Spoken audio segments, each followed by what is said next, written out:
We got the X5 back here. A couple weeks after we did the airbag repair, check engine light came on. We have a code DME, engine switch off time, plausibility, and it's not active right now. They want everything fixed. So we're gonna go through and make this a BMW with no fault codes if that's a possible thing.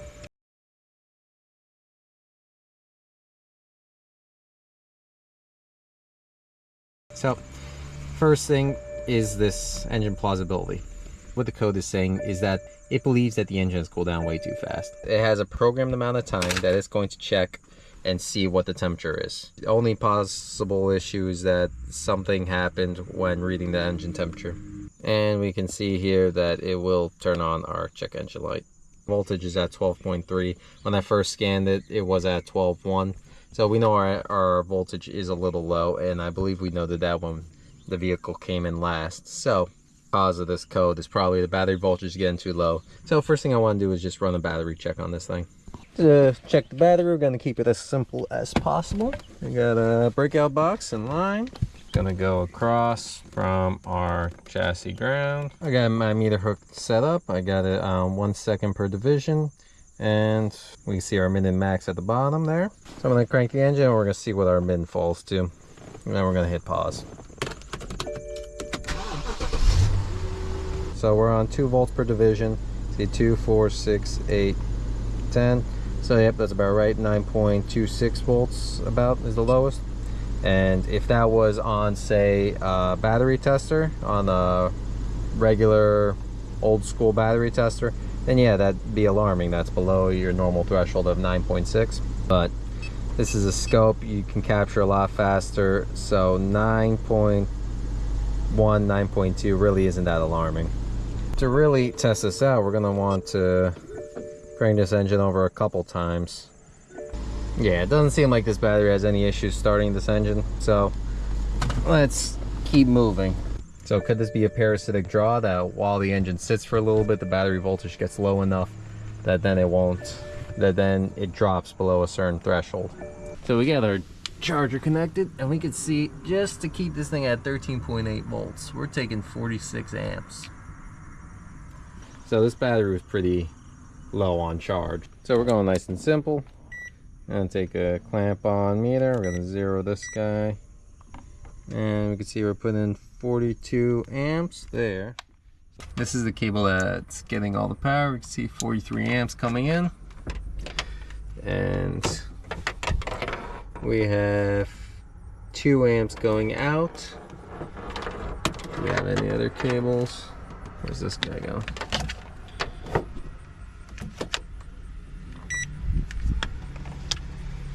Pretty much nothing on that guy. And to be more accurate, we could just use our ground because it looks like there's only one. And we got our 41 amps there. Yep, 41. Meanwhile, we have 43 there, 2 amps there, and 43 there. So that makes sense. Battery's consuming about 41 amps. And 2 amps are going out to some accessory.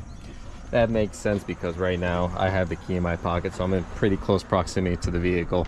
I have the trunk open, so let's put this vehicle to sleep and see if that 2 amp draw is still there. So put it to sleep. We're gonna trigger our door locks.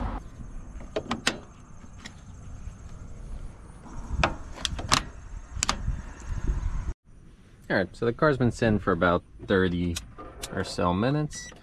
Let's check what our draw is now. See, we have nothing coming in there. So this is on all cables. We have 0.6 and right around 0.4 on that one cable that we're measuring. So we know there's another 200 milliamps on this big old cable. Yep, another 200 milliamps there. For now, let's go with the bigger amperage. I followed that cable over here to this fuse box here. Here's the same wire. And we can see we have our 0.4. So that's all going into this fuse box. So now I'm going to check these fuses, check the millivolt drop between the fuses, and we'll isolate what circuit that draws on. So I'm just going across the fuses. Let's see, 0, 5.2 millivolts. This is the only fuse that has a draw on it. So we know our current is going to that fuse, and luckily BMW gives on here is 127, and 127 goes to whatever that is. At least we have a fuse number, so let's figure out what that fuse feeds. So here we have our diagram for fuse 127, and we can see that it feeds the electric cutout, or the cutout relay for the electric fan. Why is fuse 127 getting power in the first place? We can see 30G up there. Terminal 30 is the constant 12 volts straight from the batteries. So terminal 30G is a terminal that's switched off after a certain period of time. Car's asleep, terminal 30G should be off, and it turns back on when you unlock the vehicle. Why is it that after 45 minutes we still have power on 30G? So here's a description of terminal 30G. It's controlled by the CAS, which is the car access system. Awakened by operation of the user, automatically switched off after a codable period of time, e.g. 30 minutes. Okay, so this can be changed, all right, because it's codable period. So normally it would be 30 minutes. We're going to have to get in there and see, has it been changed to something longer. I'm going to let the vehicle sit for a little bit longer, and then we're going to take a peek, make sure no draw comes back, and then we're gonna hook up and see what that program value is. So now that draw is basically gone. Nothing here. So let's see, do we have power on 30G? We do not. So 30G is off. Once 30G turned off, our draw was gone. So that was just a vehicle taking its time to go to sleep. And it seems like it turned off right around an hour. So that's what I'm assuming is the issue, that 30G is programmed to turn off after an hour. We're gonna change that to 30 minutes. It's been a few hours since the vehicle was put to sleep, fully charged, and we can see we're still at a 12.8 volts. So at least in the short term of a few hours, it's been over 4 hours, this vehicle does not have a significant draw. So it looks like that our 30G terminal is already supposed to set to shut off in 30 minutes. So we have to do our sleep procedure one more time and properly measure it from the exact moment we put it to sleep. But it definitely seemed like it stood out for more than 30 minutes. So we can change it to 20 minutes, but 30 minutes should be plenty, or should be short enough. 11.89. Actually, it wasn't sitting, it was driving. Maybe an hour ago it was on the road. So this makes me think something's happening while the vehicle's running that's not charging properly.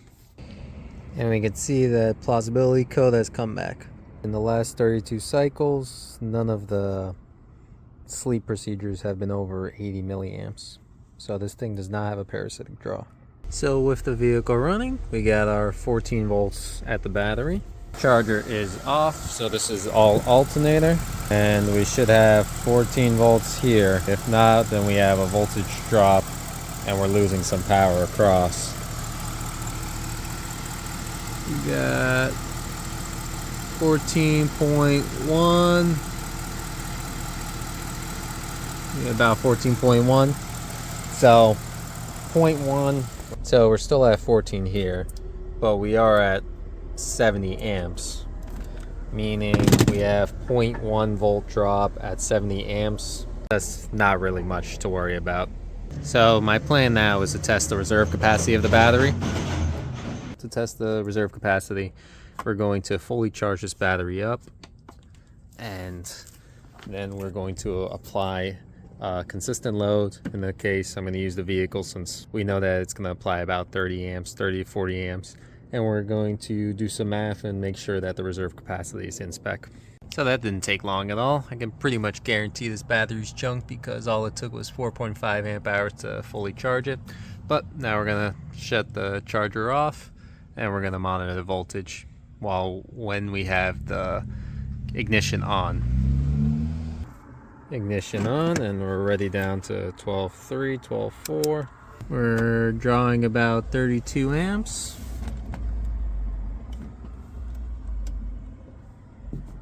12.3.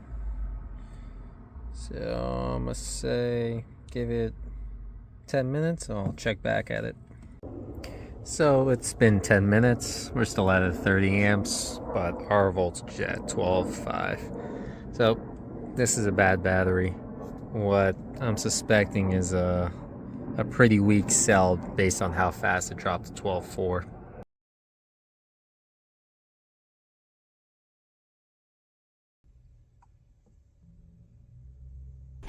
So we should have our fog lights activated, and they are on.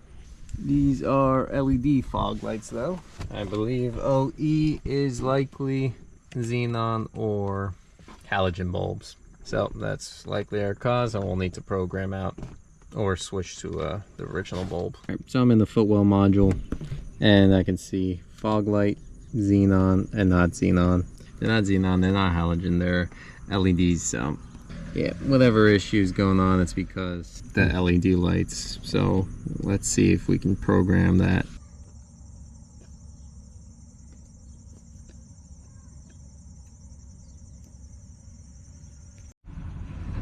So now we're going to look at the brake light issue. So we got the test plan here. It's going to activate all the brake lights.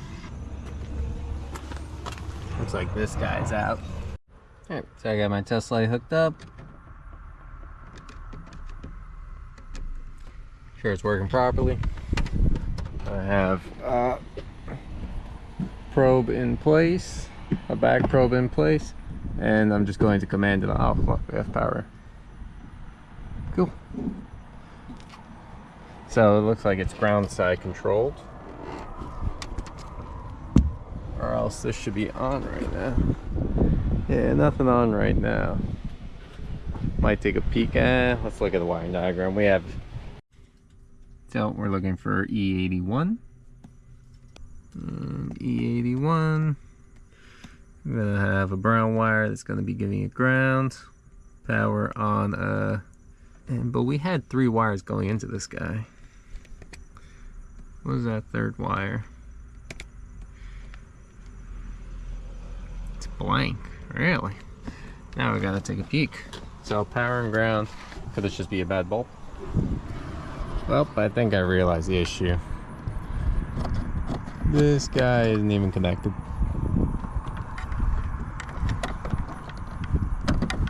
So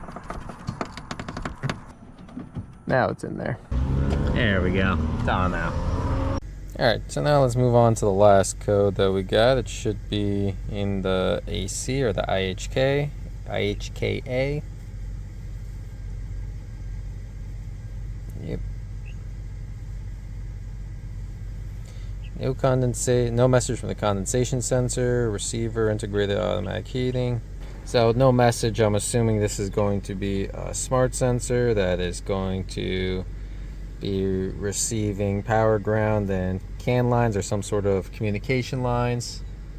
I'll have to do a little research where it's at, but I'm assuming it's going to be somewhere on the windshield. Let's see if we can go through some information and find out. So I didn't see anything on the scan tool with any information regarding it, but I did find out that the sensor is behind here. This guy is really easy to take off. Just pry the 2 pieces apart. Should be this bottom guy right there. So let's just check a connector. We should have power, ground, and some sort of communication. It's 1 wire, so I'm assuming it's going to be either a LIN bus, or BMW likes to use pulse width modulated communication bus. I forget what it's called. So the sensor looks to have a 5-volt power input, communication, and that's likely to be our ground. Let's just verify that ground is good, and we can call that this sensor is bad. As long as we can, we'll have to verify that this is in fact a 5 volt 5 volt sensor and not a 12 volt. So to verify that that was in fact ground, I just switched my negative onto positive, and we can see we have negative 14 volts. So we know that we have good ground. Just have to verify that 5 volts is what it should be getting, and that communication wire is okay. So this is not a smart sensor. This is just a regular 3-wire potentiometer style sensor. We're going to have our 5 volts or ground and our signal line. We can see our 5 volts and ground are tied together through an internal resistor, and that signal line is like a wiper selecting across that resistor. As the humidity in around the windscreen changes, the capacitance value of this sensor is going to change, and it's going to change the frequency on that signal line. That's going to be sent to the center roof control function, which is going to interpret that humidity, send it over the KCAN to the IHKA.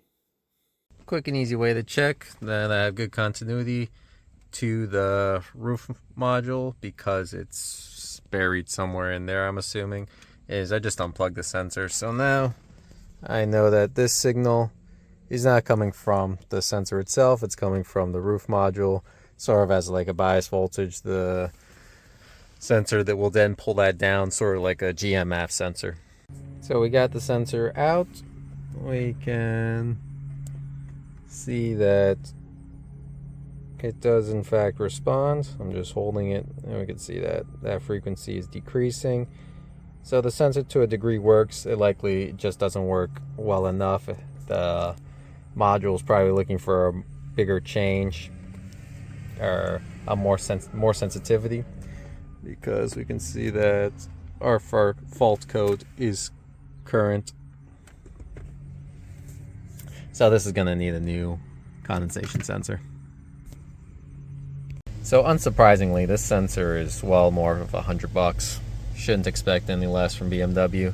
So while I have that sensor on order, because getting it from a local dealer is ridiculous, I'm built a little 555 oscillator that's just going to simulate. I have a potentiometer, and I picked some resistors and capacitors to get the frequency around what we saw the original sensor was at. So then we could dial in and see exactly what this circuit is looking for. So we can see right now that this code is in fact active,